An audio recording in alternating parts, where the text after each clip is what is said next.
Marhaba, ahlan everybody. We are making our mummies today. So we are going to be using this little bag that you got in here, and inside you're gonna have an apple, some baking soda, some salt, and some wrap for making your mummies, okay? And then you guys can reuse these if you want to. These we won't use, the wrap we won't use today, but you're gonna save it and you're gonna use it later when we're done with the mummification process. I wanted to show you the difference too. This is the salt, so you should be able to see, it's got little like, I don't know, it looks like salt, you should be able to tell. And the baking soda is a little more powdery, so make sure you don't mix those up. And then if you guys have, I didn't give you guys cups because I figured you guys all probably have cups. You can use regular cups or you can use plastic cups, whatever you want. But you're gonna need 4 of those.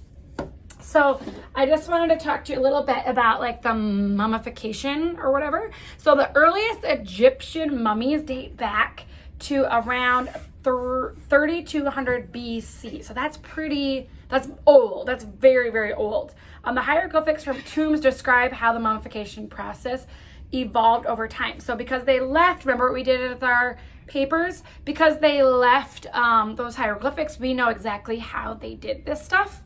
But it shows how how the mummification process evolved over time, which means they've changed it. So in the beginning, preppers would simply treat the body by covering it with some natural salts called natron, which is like a baking soda. So that's why we're using baking soda today to help dry it out, and then wrap it in bandages soaked in the type of resin. And around 1500 BC, the art of mummification reached its peak before treating the body.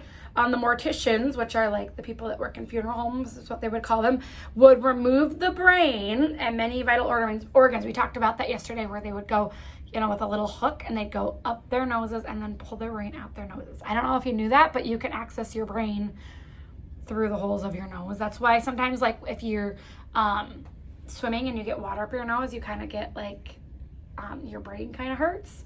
That's because you got water up in there. So then they would pack the abdominal cavity, like their stomach areas, with natron, that's salt, sand, or sawdust, and then immerse the body in more natron for about 40 days.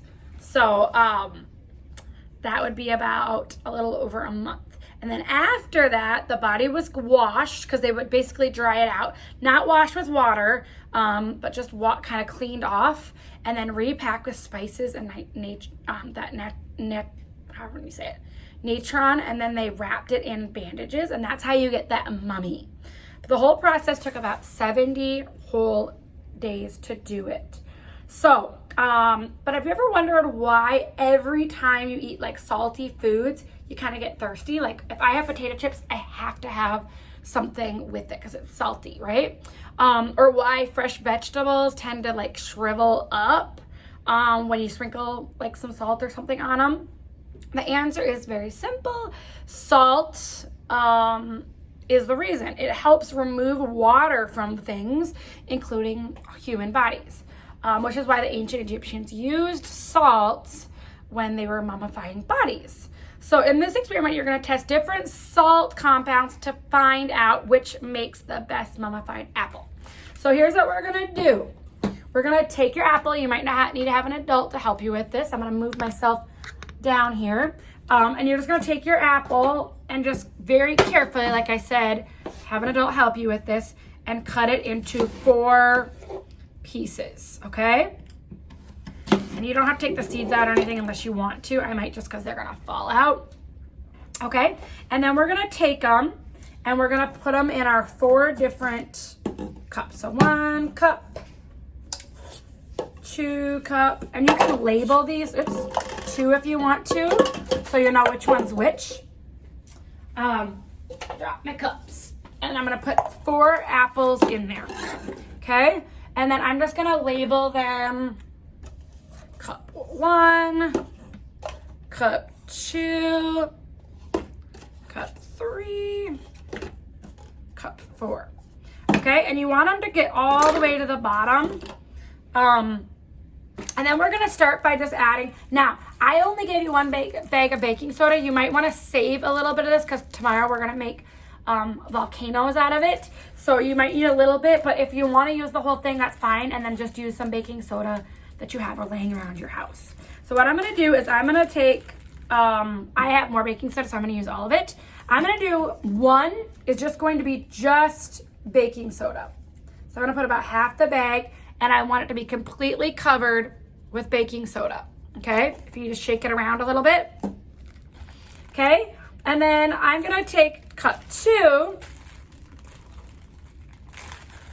and I'm going to cover it completely in salt.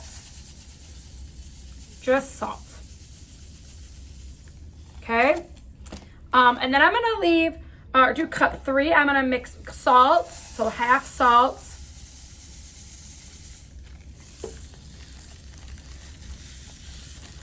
okay, and then half, the rest is gonna be baking soda, okay. I want it to be completely covered. Add a little bit more over here. Like I said, save a little bit of your baking soda if you want to. You should have plenty. And then cup 4, I'm just gonna leave just by itself, okay? Now, if you want to, you could put some cling wrap over these to make sure no bugs get in there. And then you're gonna leave these for about a week, okay? So you're just gonna put them somewhere that your mom won't care that you're leaving it out. And you're just gonna, like, every day kind of just shake it and make sure it's being covered, because, like, see, that salt is coming off of the top because it's going to the bottom. So just kind of have to shake it up, okay? And then the cup 3, just kind of mix them so they're all together. Cup 3 should have no problem being completely covered. But so what I'm gonna do is that, like I said, you want it to be completely covered, so just leave it in there for a week. And then cup 4 is just gonna be a plain apple. And you're just gonna let them sit, and we're gonna see which one is going to be the best way to mummify an apple, okay? And then in about a week, we're gonna check these. I'm gonna keep mine here, and then we're gonna check to see which one is the best, okay? And then when we're done, we're gonna wrap it up in the bandage. So just leave, actually, you know what we're gonna do? We're gonna just, stuff number 4, I forgot I was gonna do this. I'm gonna wrap number 4 up, but I'm not gonna put anything on it. I'm just gonna wrap it up. That's right, I forgot I was gonna do that. Okay, so you want it to be completely covered. Okay, completely covered. And then we'll wrap up the other ones later. So since this one's wrapped up, it doesn't have any salt, we're gonna see kind of how it works in a few days. So those are your 4 cups. Leave them for a week. Like I said, every day kind of shake them. Don't put them in the fridge or anything. Maybe just keep them in your bedroom or somewhere where you can watch it mummify. So that is it. And that is it for Egypt. Like I said, next week we will check on these and see how it worked out. But as far as now, I'm going to say salam, which means goodbye. And that is it for Egypt and Africa. We are going on to a new country next. So see you there. Salam.